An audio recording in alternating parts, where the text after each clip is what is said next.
잘 쉬시고 오셨습니까? 예, 반갑습니다. 저도 지루하리만큼 휴일이 되게 길었습니다. 의지를 갖고 쉬어야겠다고 해서 의지를 갖고 쉬었는데 잘 되지는 않았습니다. 휴일에 이제 휴일이 기니까 못 보던 사람들도 찾아오기도 하고 제가 또 찾아가기도 했는데 오래간만에 제가 아는 분 중에 이제 학원을 경영하시는 원장님을 같이 만날 일이 있었습니다. 근데 그 학원 원장님이 저에게 그 자기 학원이 다른 학원과 얼마나 다른지 굉장히 자랑스럽게 이야기를 하시는데, 그 자기 학원은 일단 그 쉬는 날은 텐텐이라고 해서 아침 10시부터 밤 10시까지 공부를 시킨다. 그리고 그냥 놔두는 게 아니라 그 멍 때리는 아이는 반드시 잡아서 혼을 내고 다시 앉혀주고, 또 우리 학원의 최고 강점은 부모들의 말에 휘둘리지 않는다. 뭐 이런 이야기를 했어요. 그래서 그게 무슨 말이냐 물어봤더니, 부모들이 이것도 요구하고 저것도 요구하고 이것도 걱정하고 저것도 걱정하면 그냥 저 바쁘니까 가겠습니다. 원장님이 일어나셔서 다른 학원 보내세요 라고 간답니다. 그러면 부모가 깜짝 놀라서 뭐라고 해야 될지 모르다가 그냥 무안해서 나가기도 하는데, 대부분 그 원장 선생님 잠깐만요 그러면서 고분고분해진대요. 그래서 아이도 고분고분해지고 학부모도 고분고분해지고, 자기는 이렇게 절대로 뭐 아유 어머님 아버님 뭐 이 아이를 맡겨주십시오 이런 얘기 절대 하지 않고, 싫으면 관둬라. 그러면서 그 원장님이 한창 얘기를 하다가 저한테 교회도 한번 그렇게 해보지 그래요 라고 얘기를 하는 거예요. 교회도 한번 그렇게 해보지 그래요. 그래서 아니 교회를 어떻게 그렇게 해요? 제가 말씀을 드리니까 그 원장 선생님이 가만히 곰곰이 생각하다가 그렇긴 그러네 그러면서, 아니 자기는 그렇게 구박하고 그렇게 스파르타식으로 막 아이들을 갈구고 그래도 어쨌든 우리 학원에 오면은 좋은 대학 보내준다 혹은 성적을 올려준다라는 그 보상이 있는데, 근데 목사님은 그렇게 스파르타식으로 교인들한테 하면 무슨 보상을 약속을 하실 겁니까? 그래서 무슨 보상이 있어요? 교회 열심히 다니면. 궁금이 있으니까 그 좋은 대학 가거나 성적 올리는 것만큼 보상은 없죠. 거봐요. 그러니까 그냥 얌전하게 대하세요. 공손하게 대하세요. 뭐 물질적인 축복 줄 거 있어요? 뭐 그런 것도 제가 능력이 없는데요. 그러니까 그냥 잘 사랑하세요. 이렇게 대화가 참 우습게 마무리되었습니다. 그래요. 여러분, 옛날에는 우리가 교회 다니면 사업체 축복받고 자녀도 잘 되고 이런 이야기들이 많이 있었습니다. 그리고 사실은 그거에 맞을 만큼 경기도 좋았고요. 우리나라가 고속 성장을 할 때이기 때문에 흔히 말해서 우리가 기도하고 또 내가 바라던 것들, 그런 것들이 많이 이렇게 이루어져 가던, 사회적으로도 그런 희망이 있었습니다. 그런데 이제 장기적인 불안 가운데 우리가 접어들었고, 또 이제 미국을 비롯해서 교회들이 그럼 우리 교회를 다니면 이런 보상이 있어요라고 눈에 가시적으로 보이는 것들이 많이 사라져 버렸습니다. 그래서 미국의 유명한 수종교회 크리스탈 처치라는 유명한 교회가 있어요. 이 교회가 말 그대로 자기 개발과 신앙을 같이 접목시켜서 매일매일 크리스찬으로서 이런 습관과 이런 목표들을 이뤄 나갈 때 우리가 사회적으로 주도적으로 리더가 되는 크리스찬이 된다라는 신학을 갖고 큰 교회가 되었는데, 지금은 그 교회가 없어졌습니다. 왜냐하면 사실 가시적인 것만으로 설명을 할 수가 없어요. 이제는 우리가 성경을 보면서 새로운 질문을 해야 될 시기죠. 이제는 우리가 내가 많이 기도하고 많이 예배하고 내가 어떤 직분이 높은 그런 크리스찬이 되는 것보다 깊은 크리스찬, 내가 깊은 신앙을 갖는 기독교인이 뭘까라는 질문으로 접어들 때가 됐고요. 교회도 이제 더 이상 무조건 사업체 잘 되고 자녀 잘 됩니다 이렇게만 얘기할 수가 없어요. 왜냐하면 사실은 그 이면에 숨겨진 게 있어요. 사업체가 어려워서 부도가 나거나 혹은 가족 중에 무슨 불상사가 있거나 이런 거를 교회가 아무 말을 해줄 수가 없잖아요. 그 사람은 그럼 하나님 벌 받은 건가요? 요즘 자영업 하시는 분들 하루에 3,000개 문 열고 2,000개 문 닫는다고 하던데 뭐라고 설명할 거예요? 그 2,000분들한테. 그러니까 교회에 오시는 분들이 삶이 그렇게 늘 비단길 평탄하게 가지는 않기 때문에 이제는 다시 질문을 해봐야 되는 시기입니다. 예수님께서 주시는 많은 비유들을 보면은 이렇게 핑크빛 아주 즐거운 비유만 있는 게 아니라 여기 있는 내용처럼 막 죽이고 고난당하는 그런 내용들이 있어요. 그럼 이제 질문을 하는 거죠. 여러분들에게 예수 믿는다는 건 도대체 무슨 보상이 있을까? 내가 교회를 다닌다는 건 무슨 보상이 있을까? 우선 이 답을 얻기 전에 제가 하나하나 성경 속에서 말하는 큰 전제들 하나 말씀을 드리겠습니다. 우리를 당황케 하는 건 첫 번째는 예수님은 잘 먹고 잘 사신 분이 아니라 죽임을 당했어요. 이게 이제 우리를 당혹스럽게 하는 거예요. 만약 예수님이 성공한 CEO가 됐으면 우리가 그거 그대로 따라가면 되는데 문제는 예수님이 죽임을 당했어요. 그리고 이 비유는 또 뭘 말해주냐면 예수 믿는 사람도 미움을 받았어요. 왜일까요? 술 안 먹어서? 회식 자리 빠져서? 왜 예수님은 죽임을 당했을까요? 왜 그리고 당시에 예수 믿는 사람들은 미움을 받았을까요? 우리가 전통적으로 사실은 큰 답은 하나 나와 있습니다. 우리 죄 때문에 예수님이 돌아가셨어요. 이렇게 대답을 전통적으로 많이 해왔는데 그런데 사실 말이죠. 정말 그냥 만약에 개인적인 죄 때문에 그랬을까요? 예수님은 죽으신 게 아니라 죽임을 당하셨잖아요. 왜 그러면 당시에 황제나 로마 사람들이나 제사장들이나 바리새인들이나 당시에 믿음이 좋다고 하는 사람들까지도 예수님을 죽여야 된다라고 생각했어요? 왜?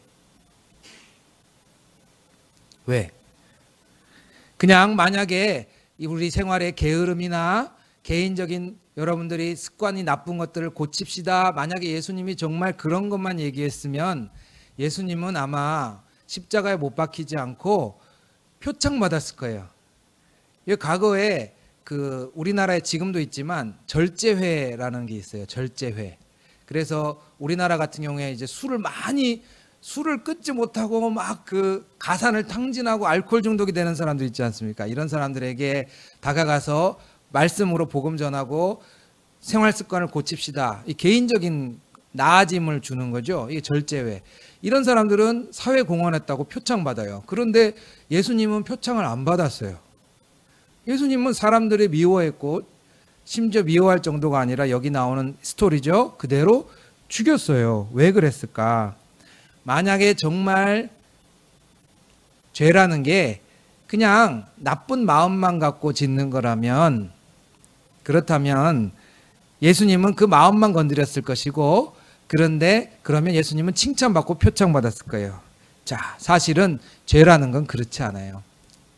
제가 수요 예배 때 잠깐 예를 들었지만 제가 요즘에 아주 책이 어려워서 빨리는 못 읽지만 천천히라도 읽고 있는 유명한 책이 있습니다. 그 책은 그 예루살렘의 아이히만이라는 책입니다. 이 책은 인간의 죄에 대해서 굉장히 놀라운 통찰을 보여줍니다. 이 아이히만이라는 사람은 독일의 장교인데 유대인들을 죽이는 가스실에 보내는 역할을 했던 사람입니다. 사람들을 찾아내서.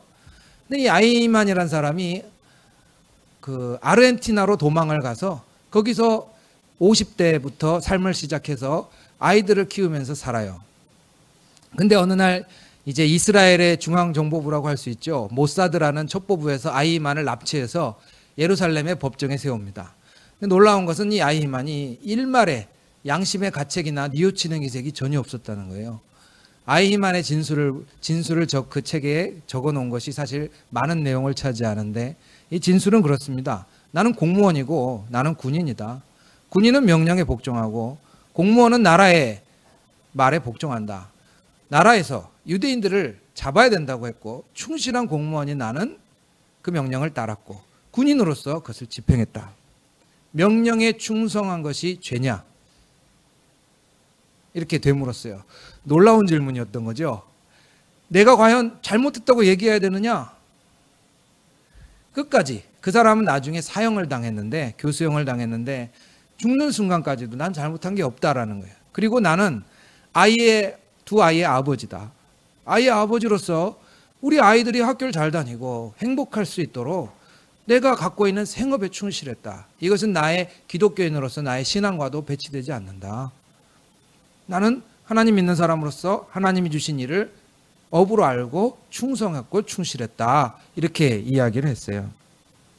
예루살렘의 아이만이란 이 책이 사람들에게 놀랍게 전해지는 것은 이 책이 유명한 철학자인 한나 아렌트가 지었다는 것도 있지만은 더 중요한 거는 우리가 생각하는 죄라는 거는 결국 개인, 그냥 나쁜 사람 혹은 나쁜 마음 이런 것만 갖고 되는 게 아니고 사실은 성경을 읽었을 때 이 모든 게 하나의 큰 수레바퀴처럼 같이 움직이고 있다는 거예요. 이 성경을 읽으면서 우리의 머리를 탁 때리는 것 중에 하나는 예수님이 다시 오셔도 우리는 예수님을 죽일 수밖에 없다는 거예요. 그럼 그 이유를 찾아야죠. 왜? 도대체 예수님은 왜 다시 오셔도 우리는 왜 예수님을 죽일 수밖에 없을까? 왜? 간단히 말씀드리면 예수님은 질문하는 사람이었던 겁니다. 질문. 니카라과의 유명한 주교였던 오스카 로메로라는 주교님이 계십니다. 이 주교님이 암살당했어요. 암살당했는데 이 로메로 주교가 남긴 말 중에 아주 유명한 말이 있습니다. 자기가 이 남미 같은 경우에는 빈부격차가 굉장히 심하지 않습니까? 그 니카라과에 대표하는 대주교가 됐어요. 대주교가 돼서 이제 교황처럼 어디 가도 정부 인사도 만나고 고위급 장성들도 만나고 이 정도의 그 직급이 됐는데 거리에 나가면 막 사람들이 환호하잖아요. 거기서 이제 자기가 준비한 선물과 빵을 이렇게 나눠줬어요. 농촌 마을에 가서도 나눠주고 빈민 마을에 가서도 나눠주고 그러니까 신문에 뭐라고 나냐면 하나님의 천사 로메로 주교 이렇게 나왔어요. 근데 이제 그렇게 나눠주다 보니까 끝이 없는 거예요. 끝이. 음식을 나눠주는데 10년을 나눠주고 20년을 나눠줘도 똑같은 거예요. 끝이 없어요. 그래서 자기가 그때부터 질문을 하는 게 왜 이 사람들은 계속 가난한 겁니까? 라고 질문을 해요. 오스카 로메로 주교가 자기가 쓴 책에 아주 유명한 문구가 그거예요. 내가 사람들에게 빵을 나눠줬을 때 사람들은 나를 천사라고 불렀습니다. 그러나 내가 왜 사람들이 배고파하는지 물었을 때 사람들은 나에게 빨갱이라고 했습니다. 로메로 주교는 이제 왜 사람들이 이렇게 살아야 됩니까? 왜? 라고 질문을 하기 시작했어요. 그 질문을 하기 시작하니까 이제 반정부 인사라고 당시에 그 니카라과 정부가 군부 쿠데타로 일어난 정부라서 굉장히 그 반정부 인사들을 잡아들였는데 로메로 주교는 워낙 직급이 높으니까 잡지는 못하고 경계하고 있다가 그 주변의 신부들을 하나하나 납치합니다. 그러다가 마지막에 암살을 당하게 되는데 이 로메로 주교가 한 말이 바로 예수님이 왜 다시 오셔도 죽을 수밖에 없는가랑 똑같은 거예요. 사실은. 우리 그리스도인들에게 예수님이 우리에게 오신다라는 것 그리고 내가 예수님을 따라간다라는 건 무슨 의미가 있을까? 첫 번째는 질문하는 겁니다. 그 질문은 누구나 당연하게 여기고 있지만 그러나 누군가에게는 정말 단단한 그것이 기득권이 될 수도 있지만 정말 이것이 맞는가라는 질문이에요. 예수님은 성경에 있는 말씀을 왜 안 지키냐는 질문을 하지는 않았어요. 참 특이하게도. 오히려 성경에 있는 말씀대로 왜 의미를 가져오지 못하는지 질문했어요. 그게 뭐냐면 사람 이런 거였어요. 그래서 그리스도인과 그리고 그리스도를 따라갔던 제자들에게는 자기가 서 있던 자리에서 질문하는 그 일들이 생겨나기 시작했고 너무나 단단했지만 사회적인 통념과 기득권에 대해서 의문을 제기하고 하나님이 만약 계시다면 정말 이대로 괜찮을까요? 라고 질문했어요. 그걸 좀 어려운 말로 예수님은 글자 그대로 말씀을 지키며 살아야 된다라고 하는 사람들에게 말씀을 상대화시켰고, 우리가 예수 믿는 하나님을 사랑하는 마음의 본질을 회복시켰어요. 왜 삽니까 우리가? 이 질문인 거예요. 예수님이 사실은 하는 질문이 왜 삽니까? 왜 살아요? 그래서 여러분 이 질문을 한번 해보시기를 바랍니다. 부모된 사람이 정말 하나님께서 주시는 부모랑 지금 우리가 생각하는 이상적인 부모가 잘 맞을까요? 일치하나요? 하나님이 우리에게 보여주시는 모습과 삶에 있어서 행복이라는 것이 일치하나요? 한번 생각해 보십시오. 질문해 보세요. 예수님은 그렇게 질문하는 사람이 있어요. 답이 확실했으면 오히려 더 좋았을 수 있어요. 왜냐하면 성경 속에서는 말해달라 답을 말해달라는 사람이 엄청 많았어요. 그 중에 핵심이 뭐냐면 마귀가 예수님을 데려갔을 때, 사막에 데려갔을 때 예수님에게 3가지 질문을 합니다. 그 3가지 질문은 마태복음 4장에 등장하는데 그걸 딱 뭉뚱그리면 뭐냐면 해결책을 제시하라는 거예요. 자꾸 해결책을. 그런데 신기하게도 예수님은 질문해요. 질문.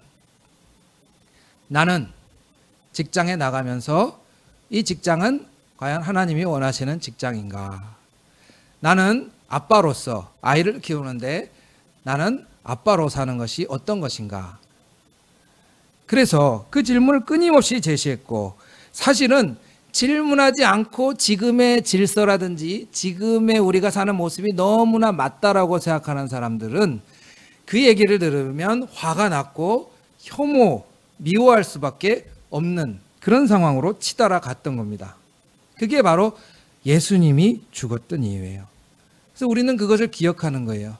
예수님이 다시 오셔도 우리가 죽일 수밖에 없는 큰 이 수레바퀴는 뭘까? 우리의 삶에서. 또 하나 질문입니다. 예수 믿는 사람 미움을 받았다 그랬잖아요. 저는 요즘에 교회 다니는 사람도 교회 다니는 사람 미워하는 거 많이 봐요. 그래서 장사하시는 분들이 저는 교회 집사입니다, 저 교회 장로입니다 이렇게 얘기하면 자기는 그런 말 하면 의심부터 든다고 저한테 얘기를 많이 해요. 그럼 제가 그 얘기를 들으면 속상해요. 사실은 교회 다니는 사람이 교회 다니는 사람을 못 믿을 정도가 됐으니까. 요즘에 교회 다니는 사람을 미워합니다. 왜 미움받아요? 왜 미움받아요? 근데 이게 좀 달라요. 성경에서는 이 예수님을 따라갔던 사람들이 미움받았던 이유는 뭐냐면 기존에 있던 가치들을 다시 생명력 있게, 원래 우리가 참 삶을 살면서 하나님을 믿으면서 사람이 살면서 참 아름답게 하는 가치들을 자꾸 쫓아갔기 때문에 미움을 받았고요. 요즘에 이제 들려오는 슬픈 안타까운 이야기들은 현대의 사람들이 쫓아가는 가치들을 더 세속적으로 만들기 때문에 크리스찬들이 욕을 많이 먹어요. 돈을 밝히는데 예수 믿는 사람은 더 밝힌다. 성공을 하려고 하는데 예수 믿는 사람은 더 성공하려고 한다. 이게 욕을 많이 먹는 이유가 되고 있지 않습니까? 그러나 성경으로 다시 돌아가면 예수 믿는 사람들은 손가락질 받았고 미움받았어요. 근데 첫 번째 질문했다고 했죠. 두 번째 뭐냐면 예수님 믿는 사람들은 미움받는 사람들 자리에 같이 있었어요. 이게 미움받았던 이유예요.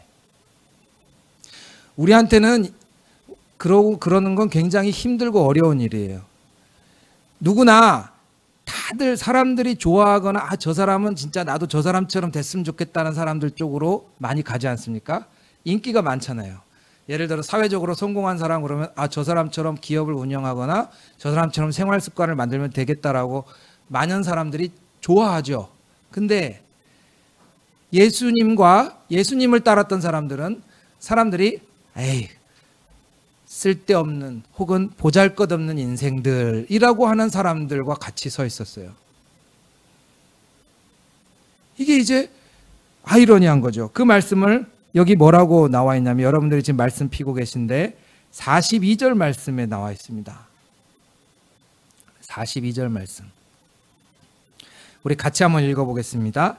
예수께서 이르시되 너희가 성경에 건축자들이 버린 돌이 모퉁이의 머릿돌이 되었나니 우리 눈에 기이하도다 함을 읽어본 일이 없느냐. 예수님을 건축자가 이거 쓸데없는 돌, 버린 돌이라고 말씀했어요. 이 비슷한 예화가 미켈란젤로의 예화에 있어요. 미켈란젤로가 채석장에서 버린 돌을 이렇게 가리키면서 저 주세요. 그래서 버린 돌이니까 채석장 주인이 미켈란젤로한테 이 돌을 딱 줬대요. 그랬더니 미켈란젤로가 자그마치 우리 돈으로 한 50만 원에 가까운 거금을 그 주인한테 딱 책상에 올려놨어요. 그랬더니 주인이 놀라서 이거 버리는 돌인데, 짜투리 돌인데 이거 왜 돈을 이렇게 많이 주십니까? 그랬더니 미켈란젤로가 제 눈에는 이 안에 피에타가 보입니다. 이렇게 얘기해요. 이 피에타라는 말이 그 미켈란젤로의 작품 중에 예수님, 누워있는 예수님을 어머니 마리아가 안고 있는 유명한 대리석 조각이 있어요. 그러니까 누워있는 예수님, 성모 마리아가 그 안에 나는 보입니다. 이 말을 하는 거예요. 사실은 예수님을 믿고 예수님과 예수님을 따라갔던 제자들의 길은 그런 길이었어요. 사람들이 보기에 정말 쓸데없는 것, 사람들이 보기에 보잘것없는 삶인데 놀랍게도 그 자리에 행복이 있고 그 자리에 하나님이 계시더라고요. 제가 이번 주 수요일에 초청을 받아서 학생 장신대 이제 신학대 학생들이 있는 그 자리에 갑니다. 그 자리는 아현동인데 거기에 지금 누가 있냐면 그 철거된 철거민들이 있어요. 집을 아파트 단지가 들어서서 집을 싹 잃어버리고 길바닥에 내앉은 상인들과 사람들이 있어요. 그래서 제가 와서 설교를 좀 해주십시오 부탁을 해서, 참 사실은 요즘 세상에 상인이 주인이 나가라고 해서 권리금 못 받는 거나 뭐 불법으로 집을 짓고 살다가 나라에서 나가라고 하면 나가는 거나 이거 다 사실은 법대로 해야 맞는 거 아닙니까? 그렇잖아요. 법이 그러니까 나가야 되는 거 아니에요. 근데 주구장창 이 학생들은 지금 2년째 거기 장신대 학생들이 거기서 같이 밥 먹고 거기서 시간만 나면 거기서 같이 예배드리고 기도한대요. 참 학생들 보면은 이유로 설명이 안 되죠. 이거 원래 법으로는 권리금 이런 거는 법적으로 안 되는 거고 불법으로 살다가 이제 나가야 되는 거 아니냐 생각이 드는데도 학생들은 주구장창 거기서 그냥 사람들하고 같이 예배드리는 친구들이 있어요. 그리고 그 친구들이 이제 장신대, 감신대, 침신대 이렇게 학생들이 막 늘어나요. 저는 그걸 보면서 참 쓸데없는 짓 한다. 이 학생들이 어떻게 법을 바꿀 수 있겠습니까? 그러나 사람들이 참 쓸데없는 짓 한다. 그냥 저 보잘것없는 그냥 포기하고 나가면 되지. 뭐 그 상인들 밀려났다고 그 자리에서 철거민들 좀 집 잃어버렸다고 그 자리에서 같이 그냥 밥 먹고 예배드리고 그게 무슨 소용이 있다고 라고 하는 걸 2년 동안 하고 있어요. 이제 그 학생들이 하는 마음을 목사님들이 하나 둘씩, 교회들이 하나 둘씩 그것을 보고 같이 하는 그런 시간들이 시작이 됐습니다. 예수님을 믿는다라는 거는 참 무모하기도 하고요. 어떻게 보면은 다른 사람들이 가는 방향하고 반대기도 한데 여러분 거기에 행복이 있습니다. 거기에 사람이 있고요. 거기에 행복이 있어요. 그래서 예수님이 다시 오시면 우리는 모두 다 어떻게 보면 잘 되길 바라고 달려나가기 때문에 예수님이 우리에게 되게 불편하고 걸리적거리는 건 맞지만, 그러나 우리 중에 누군가는 그래 나는 이제 위를 보다가 밑을 보고 사람들이 손가락질하는 그곳에 한번 가보고 싶다라는 생각을 하는 사람들이 생기지 않겠습니까? 그게 제자들이었고 그 제자들도 기쁘게 그 길을 갔던 겁니다. 예수 믿으면 무슨 보상이 있냐고요? 그렇습니다. 예수 믿으면 자기 주변을 볼 수 있고 예수님처럼 살 수 있는 것이 행복이라는 사실을 굳게 믿으며 갈 수 있는 기쁨이 있습니다. 여러분도 그런 길에 같이 계시기를 초대합니다. 기도하겠습니다.